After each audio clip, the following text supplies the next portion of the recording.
coming at you March 10th, 2017. We want to bring you our fantastic social justice warrior. Now, this is what we're going to discuss. We want to talk about this zombification of, and forgive the middle finger there. She's mentally deranged. These are people upset that Trump was actually elected or inaugurated or whatever, having fits of, and you all have probably already seen these. They chemically drugged in the food and water and air. That's now on record. 90% of children in this country are getting this huge number of vaccinations. And despite the fact that we have this compelling evidence that it is harmful to the developing brain, we have healthcare officials who are totally ignoring this. Once again, they have no. See, look. See now, this is the whistling thing. Death to the fascist insect who preys upon the blood of the people! The Rockefeller Foundation and Carnegie Endowment for International Peace were, with tax-exempt dollars, funding leftist propaganda operations aimed at changing America through the brain, not the battlefield.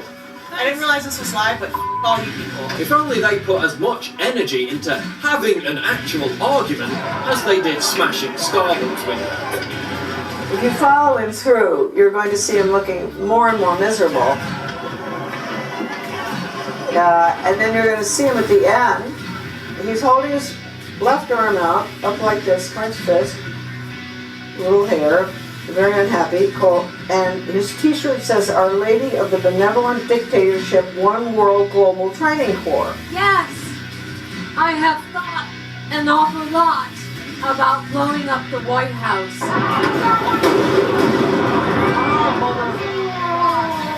The frogs are going to kill all of us. So, okay, the whole point of this, and I know Leah's going to go into it in depth, but here's my, summary on this, okay? It's in the water with the fluoride, it's in the vaccinations, it's in the indoctrination of kids at public school.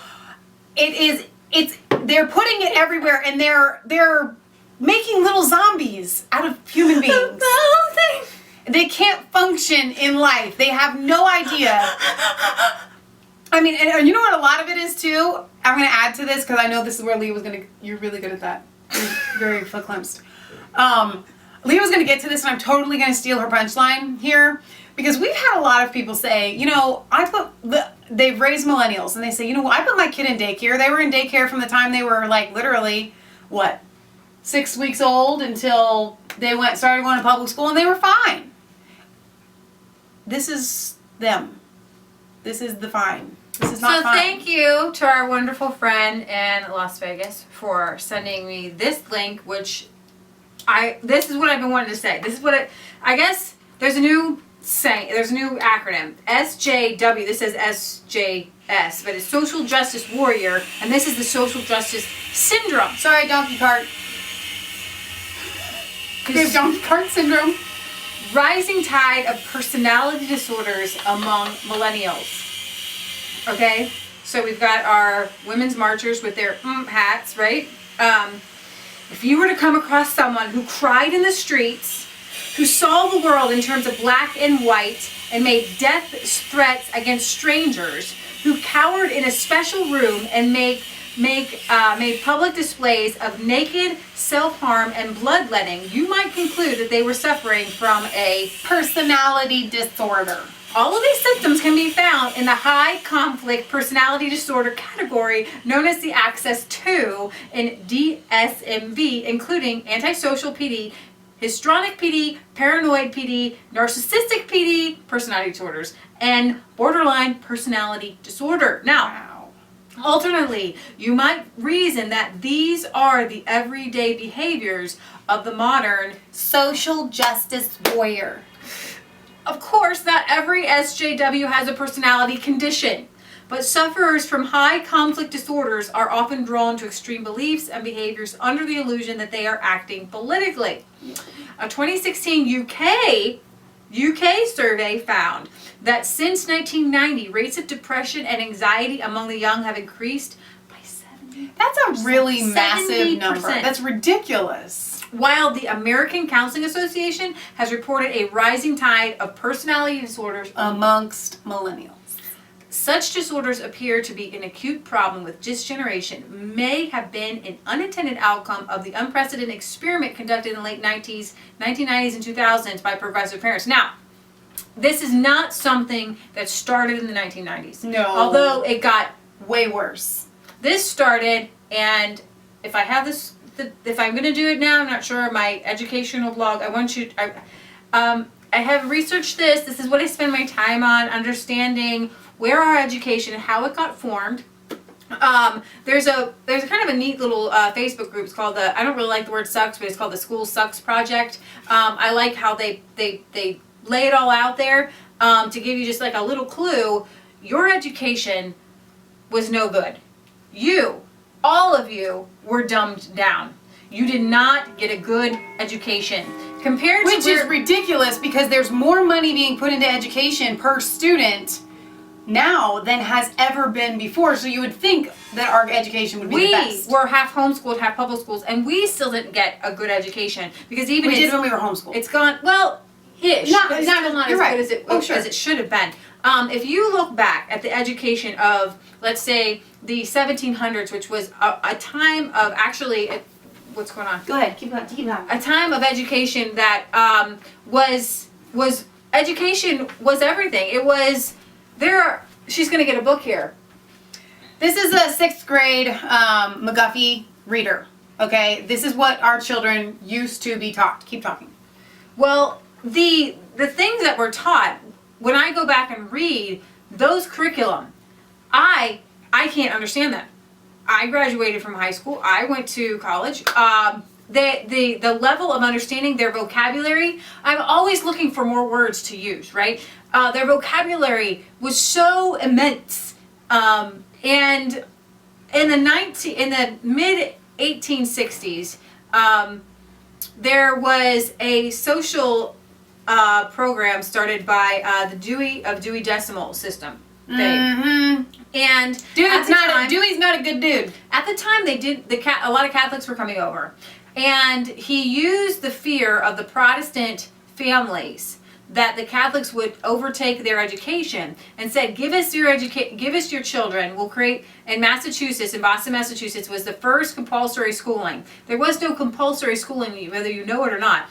And actually, in John Adams' time, he said it would be easier to find a shooting star than an illiterate person in America at the time. So education was very important to the colonists, the American colonists. Because we had, and we've talked about this before, the Diluter Satan Act. Exactly. They wanted to make sure everybody could read so that they could read the Bible and not be led astray. Right?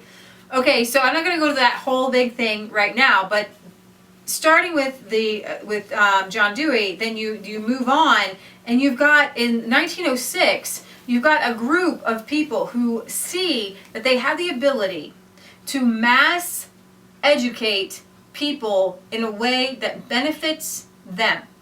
So you've got the Carnegie Foundation, you've got the Rockefeller Foundations, and they literally, through a series of events, take over our American educational system by design. And they actually use the Prussian model of actually getting every kid in the room, you're all robots. And it was frogs in boiling water, this communist agenda, right? It started by rewriting American history. Then they started to dumb down the curriculum and dumb down the curriculum and dumb down the curriculum until you get to this point that we are today. Now, wait a minute. Pause and remember your thought. You know where you're going with that? Go ahead. Okay, so part of the dumbing down and the rewriting of history is to say that our founding fathers never believed that our children should be educated according to Judeo-Christian principles. This is the McGuffey reader that our children, or really not our children, our ancestors, were taught from in 6th grade. And they go to the speech of Paul on Mars Hill, where he goes to these men of Athens, and they worshipped all different kinds of gods. They were very much like the Hindus. They had all different kinds of gods. And there was a thing to the unknown God, a memorial. Paul says to them, here, listen, this unknown God that you guys have been worshiping is the real true God. And so they literally, in the McGuffey reader that was in our public schools, that's what he's teaching. Then there's another poem just below it. Well, actually, there's notes on it to give you like a back history. It was really, really talks about Dionysus, which was a god. So they were giving you both sides of the story, but knowing that, you know, the God of the Bible was who they're talking about. Then there's a poem that's called God is Everywhere. Oh, show me where he is, the high and holy one. That's talking about the God of the Bible. And that was what was in our children's education. And so now it's rewritten that God wasn't in the education system. But there's proof. And we have all the McGuffey readers. A is for Adam. D is for like deceitfulness or whatever. Look in the beginning and see when that's from. Now, I don't want to lose my atheist well, no, but the fact is fact. No, but I want to, and history is history. They've rewritten it. That we are a country based on Judeo-Christian values, and Christianity is the best religion. I'm not being biased. I'm going to lose some people, hopefully, but I don't. Nah, they know us. Our founding fathers saw that the Christian principles laid out guidelines for humanity that teach you and govern you to be kind, to be gentle, to be just, right? And I don't know when this is from, but there's a little girl or somebody had written in here, signed her name, and she dates it 1911. So it's obviously prior to that. Okay, so I'm going to get back to the PJ Media article. I just wanted to give you a little taste of how our educational system has been slowly dumbing you down, giving you commie and socialist principles, and now they're actually bringing in Islam as the final nail in the coffin. Or they're trying. Right. Okay, so in 2014, a survey of 100,000 college students at 53 U.S. campuses by the American College Health Association found that 84% of U.S. students feel unable to cope, while more than half No, I'm sorry, I didn't mean to interrupt you. Finish your sentence. experience overwhelming anxiety. 84%. All right, out of 100,000, I can Yeah. tell you exactly how many that is. It's 84,000 people. Okay. Ding, ding, ding, ding. That's my public school and Wow. homeschool education. Milford, man. All right, you guys, listen. That is ridiculous. They feel unable to cope. Why? We have to be able to ask the question why, and then you can listen to Resistance Chicks who has the answer. It is in the water, it is in the food, it's in the pesticides, it's in the education system, and it's in the vaccines. That's why. A byproduct of such fear has been the growth of the safe space, a safe haven for minority groups and distressed students from what they perceive as threats within campus life. Safe spaces contain comforting objects that evoke childhood, beanbags, soothing music, Play-Doh, coloring books.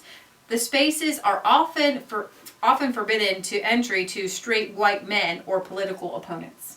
Huh? The idea of running to the safe space is a form of psychological regression. The safe space represents a fantasy barrier against imagined exterior evils, and so encourages persecution, paranoia, and hyperfragility. These are all symptoms of histrionic, borderline, and paranoid personality disorders that emerge from problems with the early child-parent bond. Here we go. Here it comes. Now she's getting to The it. majority of millennial children, now aged 18 to 34, had two working parents. Yes. This was partly an ideological project of feminism and partly economic necessity. And Well, that's that's true, very too. true. I Yeah. would say almost 50-50. Yeah. The downside was the damage done by daycare services, and could not agree more, which grew by 250%. All of a sudden, you guys, did you notice they started popping up like McDonald's? We have in our area town overnight 24-hour-a-day daycare systems where you can drop or pick up your child at any time of the day or night. But you know, you've got shoulder. single parents and they work nights, so what else are you supposed to do with your kid? Okay, no, that's not why they're open. You know what 24 happens hours to day. a child? And I have to tell you, our mom works the night Kids should be shift. at home sleeping. And she sent us to the neighbor next door. Mm-hmm. And that was better than actually, could you imagine as a child, try to imagine this. You're a child and you go and you sleep in a building. Do you know what it's like? Your bed. It's your bed. And your parents come in and they give you a good night story. Our mom prayed with us. But if you have, I understand a third night shift here and there, but if you have two parents, one parent is always at home. Right. There are extreme cases, right? Like with our mom, single mom, she made it work so that we didn't have to go to daycare. But there's, I guess, I understand the single mom that A couple times we did have to go to a daycare-ish type area, like yeah, a nanny in-home daycare. yeah, but it wasn't like a facility. But if you But for the most part, the people that are using these what systems gets are not me, like that. what gets me is that these daycares have popped up. They've popped up in new little suburban shopping areas Yeah. where it's like, here's you get your nails done and your hair done, and there's pick up a your tax dry office, cleaning. your dry cleaning, and drop your kid off at like fun fair area, and it's like there's no patch of grass, and your children literally spend all day in this like little box. You don't go anywhere. I mean, it's so damaging to a child's psyche to be dropped off in a building in a box. I mean, it's worse than a public school. The daycares are worse than You guys, I have to tell schools. you, Lee and I will hammer this until the cows come home. This is not against people that don't have any other way, okay? Right. But even if you don't have any other way, you still need to know that this is true. This is It is damaging. not normal. Right. This is so hard on children. Children are meant to be at home. And nurtured at home. And nurtured and cared for by their own parents. toys, right? And you play, and you've got parents who are always there to make sure that, they're safe, they're And that fed, justice is done. and You that always know justice that is if done. you go to your parent, you're going to have Dude, justice. how many if you times- go to a daycare worker, you're not always going to get justice. Biting is a big thing in daycares. I know Oh, so yeah. many kids who grew up and are like, why did I bite? Right. You bit because you didn't There have was no words. other way to get justice. And there were in a kids who were situation. stealing toys from you all the Yeah. time. And actually daycare promotes this weird hierarchy where you learn to lie and manipulate. Mm-hmm. Yeah. And it's crazy. So it's really like the Lord of the Flies, where children Right. are raising other children. So, you can see Laura Perrin's work on psychological trauma caused by daycare. According to Bowlby's maternal deprivation thesis, babies require 2 years of intimate attention to enable them to form the caregiver-child bond essential for secure ego formation. Now, here's the thing. You baby a baby. That's what you do. You treat a toddler like a toddler. You give them Play-Doh. You give them safe spaces. Right. You give them soothing music, a beanbag in the corner. That's what you give a 2 and a 3 and a 4-year-old. But because these millennials didn't have that, that this thing is still open and they still need it. Right. And it's really insane. Now, not all millennials are that way, because some of you have been able to overcome. It's like if you have a tiny disability and you can overcome it, Like Right. you're born with a lisp or something, and you Well, train and to obviously not overcome all millennials went through this traumatic experience and upbringing. it. Right, and a lot of parents actually did the whole "I'll stay at home until they're like 4" Right. type thing, or Right. at least 2 or 3. But the ones especially who go in at like the 6 week, the 6 months, they're not being held, they're not being loved. I mean, how do you even? I can't understand it. So, anyways. The National Institute of Child Health and Human Development has found, you got Hillary Clinton, it takes a village. No, it really just takes one mom. Children in full-time daycare were close to 3 times more likely to show behavior problems than those cared for by their mothers at home. And I can attest to that by talking to millennials who said, I was a weird kid. Yeah. You know what I mean? The more And I was in daycare. Right. The more time a child care of any kind or quality, the more aggressive the child. The results, and that's why you've got these like skinny white young males doing the acting out right now. They don't really know how to fight. They don't really get it, but they just are acting out. Right. The result is young people who a decade and a half after daycare scream at the parent/state for not protecting them sufficiently. That's why Bernie Sanders actually did so well, because he ran on the platform of the government will give you free college, free everything. And so they're like, yeah, right? And in all honesty though, guys, like Lee and I feel sorry for these millennials. Oh, because absolutely. I still view them as a child. You have to recognize that mentally They're they're still not children. there. Not And so- all millennials, the Right. ones we're talking When about. they're acting out like this, recognize that they do have a personality disorder, and Yeah. inside, as much as I'm laughing, it's not funny.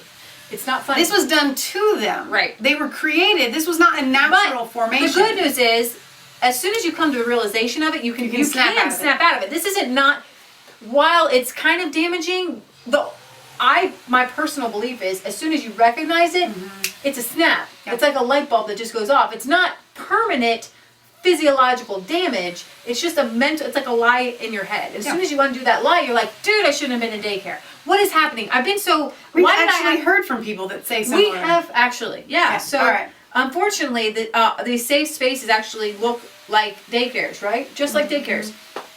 And they enforce the distressed person's fear of the world, trapping them in their original trauma with a psychological frame of permanent and escapable victimhood. The psychological ease is making me giggle. Oh yeah, but it's true. But it's true, their original trauma. Trigger warnings and helicopter parents. For the social justice warrior, the SJW, everyday speeches contain a multitude of microaggressions or subconscious power dynamics which conceal colonial or patriarchal oppression, failing to use the words prescribed by the SJW activists. Most particular in the case of trans people, is seen as an act of violence equivalent to physical assault. Which literally, not literally makes sense. It makes sense that they literally have that kind of transfer in their brain where if you don't use the words that they need you to use, they feel like they have physically been hit. And like one protester in the UC Berkeley riot said, "Your free speech is raping and killing us." They feel it, Yeah. right? This is a mental disorder. We need to pray for them and get them help. People with high conflict personality disorders experience similarly paranoid emotions about hidden messages, omnipotent threats, and imminent violence. That's why you've got this whole Nazi syndrome going. And you'll see that it's not just the millennials, that it's triggered through like half, like it's the millennials, and then like half of the population throughout the ages kind of picked up on the, that was the education. Right? They are hyper alert and live with higher than normal levels of cortisol and adrenaline. You can see it in them. They're kind of, it's just a little bit. It's a drug. Right.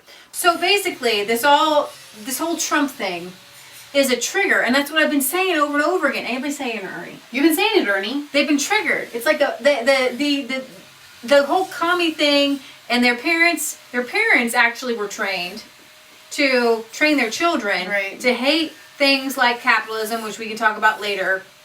But hate Americans, hate anything that has to do with Patriotism, the Constitution. Exactly. And so then they say these words that they were given. It's like brainwashing, and this is where Lee was getting to with, like, you know, the kids in Africa that get pulled in by the thugs and drug lords and stuff like that. And they train them and they train them and they train them, and then they have these like code words. You say the code word and then they go into like soldier mode. These poor innocent children have been brainwashed that they need this big super villain, and then Trump came along and all of a sudden it was code. Yep, I've been triggered, and now they're just kind of like, yeah, because the globalists have been saving this for a while. Yep. And then when they realized their ship was sinking, we're sinking. Hit the switch. Hit the kill switch. Get the kids out there. And so UC Berkeley, I'm sorry, MIT is offering $250,000. That's a lot of money. To people who protest for change. And it has to be, get this, it has to put yourself in some sort of harm. Yeah, like it would be negative to you in some way. Now, you're not supposed to do anything violent, but it has to be a big sacrifice, and you have to be stepping out beyond the norm. Okay, so they want people to be social justice warriors, and it's like a social justice warrior prize. Hire people for change. The reason they're called grassroots movements is because it's what people are really feeling inside. That's what they feel like doing. We're guessing that no conservative is going to get this prize. Probably not. Because it's just, it's kind of a blanket thing, an activism for change or whatever. Civil disobedience. That's what it's, a civil disobedience award. Okay. Read the last line. Go ahead. Just this last one here. Go ahead, you read it. Okay. It says, what the social justice warriors are actually asking for when they scream at us is our help. And that's the last line. Their brains are fried. And so I'm not trying to coddle them, but you do need to recognize something for what it is. You're not fighting them on this level. They've literally been brainwashed. You have to, here's the thing. You have to go at them knowing that they're mentally broken. And you can't fight or talk to them on this level. You can't talk to them on a Nazi level. I'm not a Nazi. You can't explain away their words. You have to talk to the other side of their brain. Yep. You have to say, this is not you. You don't want to act this way. You missed your mommy growing up. Okay? You have mommy issues. You have mommy issues. And this is why you're acting this way, and it's not your fault. And we need an army of people to talk to them the words that they need to hear. Right. Don't try to argue with them. They won't make any sense. It's like talking to a schizophrenic. Exactly. All right, you guys, on that happy note. This is not a conspiracy, it's the truth. Absolutely. Don't forget to like, comment, and subscribe to Mass Faith 3 and Resistance Chicks. Ring the bell for notifications so you get an email every time we put out a new video. And find us on Facebook. All right, you guys. We love you. Bye.